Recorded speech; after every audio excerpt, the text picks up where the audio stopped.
This class is the continuation of the previous class, that is pressure of physics chapter. And as I told you in previous class that I mapped this pressure into 15 different points.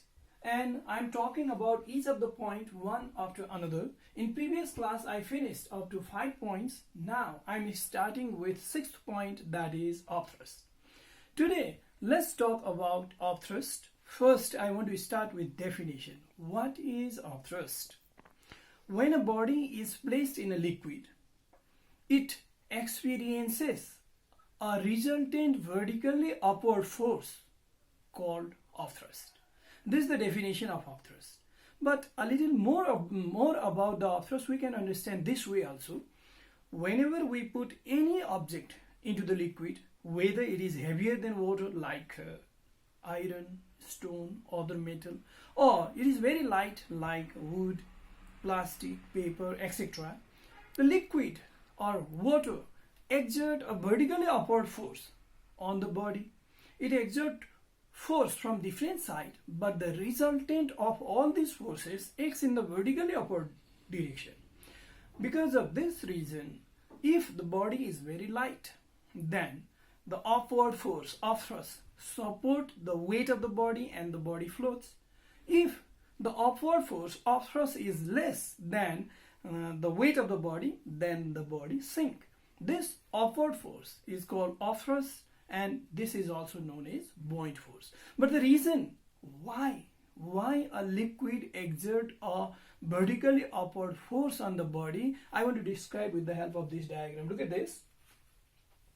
You can write this way. If you are told to write about what is the reason of the upthrust, then you can say this way. As shown in the figure, let ABCD is a body immersed into the liquid. It experiences pressure from all the sides. Let's say pressure from BC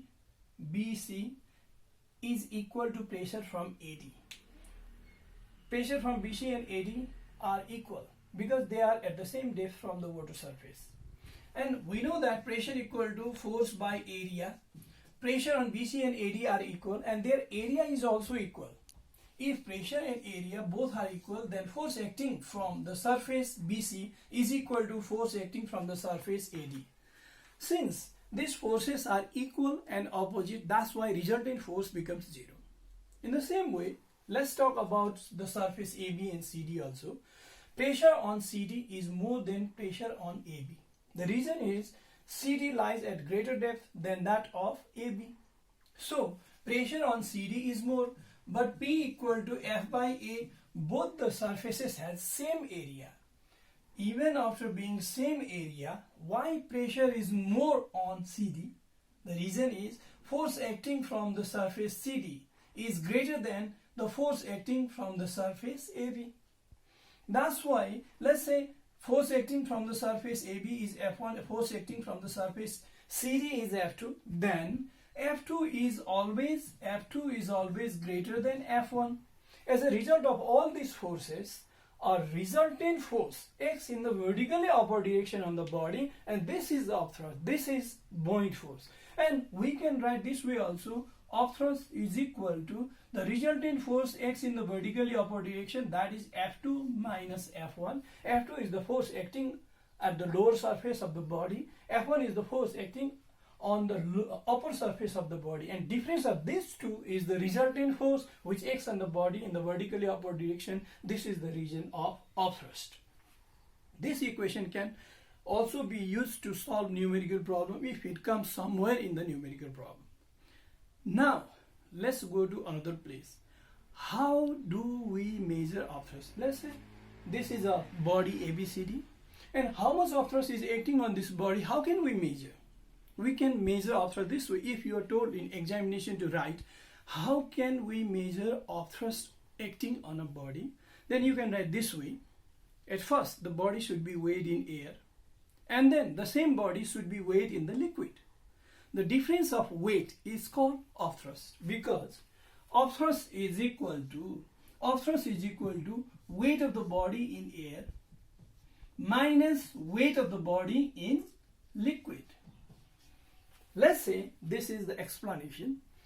If you have to find out the upthrust acting on a body by a liquid, then you can take weight of that body in air. Let's say weight of the body in air is W1, it is let's say 10 Newton. And when the same body is immersed in liquid, in water let's say, then what happens? Its weight decreases. The decrease of weight is because of the upthrust. Upthrust is vertically upward force which acts on the body, but weight is the vertically downward force which acts towards the center of the body, and that's why upthrust always acts against the weight of the body and it reduces the weight of the body. When the same body is weighed in the liquid, then its weight becomes less. Let's say it is W2. W2 is 9 Newton.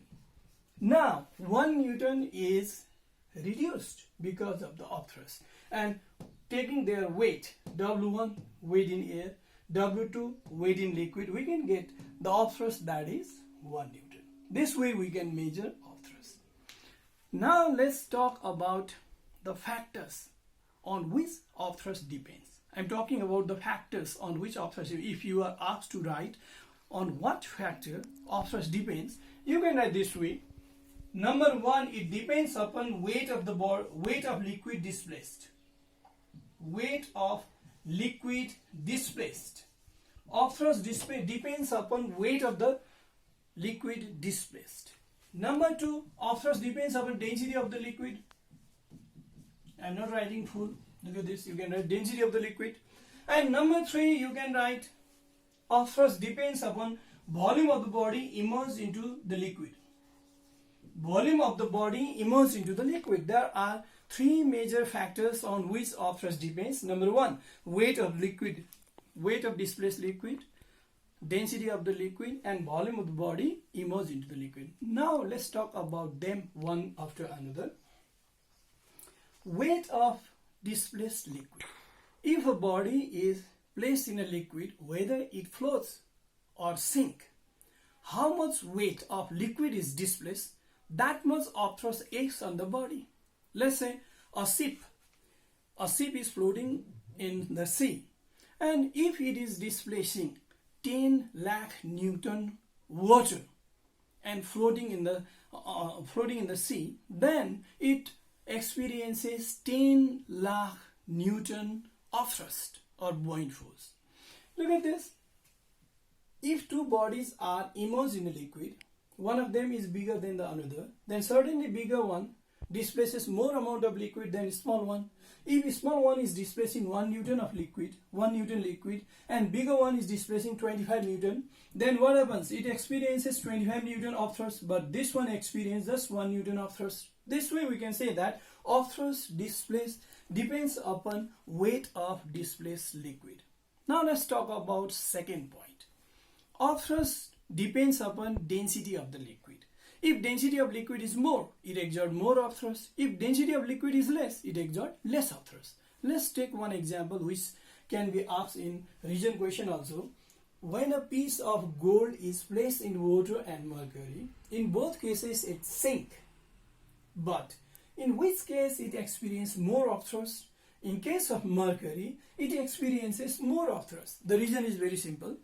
When a piece of gold is placed in water, it displaces this much amount of water. And when the same is placed in mercury, it displaces the same amount of mercury. But the volume of this much water weighs less than the volume of same amount of this mercury weighs more. And that's why upthrust depends upon weight of displaced liquid. So the piece of gold experiences more upthrust in mercury than that of water. This way we can talk about the density of the liquid. Now third one, upthrust depends upon volume of the body immersed into the liquid. Look at this again. In this case, volume of the body immersed into the liquid is more. In this case, volume of the body immersed into the liquid is less. And since volume is more, that's why it experiences more upthrust, and volume is less. So upthrust experienced by this is less. Ultimately, more volume if immersed, then more weight of liquid is displaced. That's why upthrust depends upon weight of displaced liquid. It displacing more liquid, and that's why it experiences more upthrust. This much for the factors on which upthrust depends. Now I want to mention one important question which was asked many times in SLC examination also and SE examination also. What is that? Why a swimmer feel easier to swim in seawater than in river water? We can answer this way. Salt is dissolved in seawater but not in river water. So density of seawater is greater than river water, and since upthrust is directly proportional to the density of the liquid, so a swimmer feel more upthrust. Seawater exert more upthrust on the swimmer's body than that of the river water, and so swimming is easier in seawater than in river water. And I think I told everything related to upthrust according to your syllabus. Now next class will continue with Archimedes' principle.